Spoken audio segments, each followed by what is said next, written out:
My dad passed away in 2013. He died from a heart attack, and it was very unexpected, and he was very athletic too. So he had done a 30-mile bike ride the day that he died. That stuck with me and just kind of anchored, like really moving into adulthood, of making sure that I maintained really good care of my heart and my body. That's why I'm back in it now, and I have competed this year for the first time in 2 years, so having that sense of competition and pushing yourself to see what you're capable of is, I think, something that I want to continue to do for the rest of my life. I started with this swim school in New York City that teaches little kids how to swim, and I'd never worked with kids before. I kind of didn't even know, like, how do I talk to a 4-year-old? And I felt nervous about that, but this company took a chance on me and hired me, and I had a lot of joy and a lot of fulfillment from teaching kids how to swim. I think I have a greater sense of perspective about my life growing up now than when I was a kid. I mean, I was just constantly in the water, constantly around the pool, and I never had any fear or hesitation. I just loved being around the pool and loved playing and loved swimming, learning new strokes. But now, as an adult, I have a better sense of perspective around that not everyone grows up super comfortable around the water. It is a life-saving skill to know how to swim, and it's a really important one. I just have now a better perspective around privilege I had to be someone who was never afraid of the water. We were constantly in the pool from age 5 to age 13. It was we took it seriously, we wanted to do it.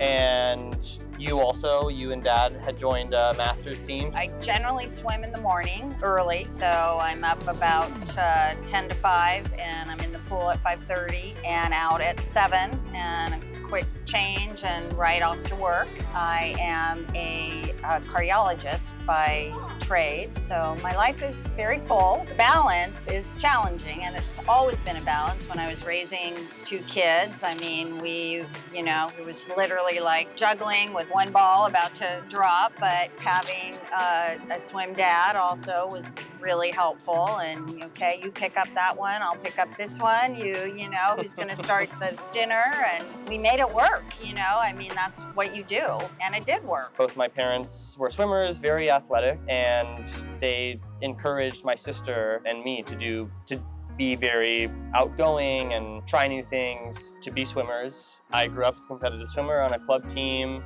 As I started to get more interested in other things, I had a teacher push me towards auditioning for the school play in 5th grade. So I did You're a Good Man, Charlie Brown in 5th grade as Schroeder. And that interest continued alongside swimming. And it wasn't until high school that I had to kind of decide, like, which one do I want to prioritize over the other. I would, call them up after school sometimes and be like, hey, I'm not really, like, I want to do this instead. And you'd be like, okay, it's your choice. You have to decide what you want to do. It was never a forced thing. It was always your choice. I think giving both of us the empowerment to choose what we wanted to do and go where we're interested in. I didn't swim in college, and I came back to it in a master's capacity, and that's why I've really been able to actually have a love for it, of not being burnt out anymore and actually coming back into it, appreciating the sport, appreciating that you can do it for your whole life and it can keep you healthy. We had a fun experience, the Southern California Masters meet, and we had an Ivy relay, which was me, Kyle, and Brooke, my daughter, and then we had a ringer, because that's all the Ivies we know that swim.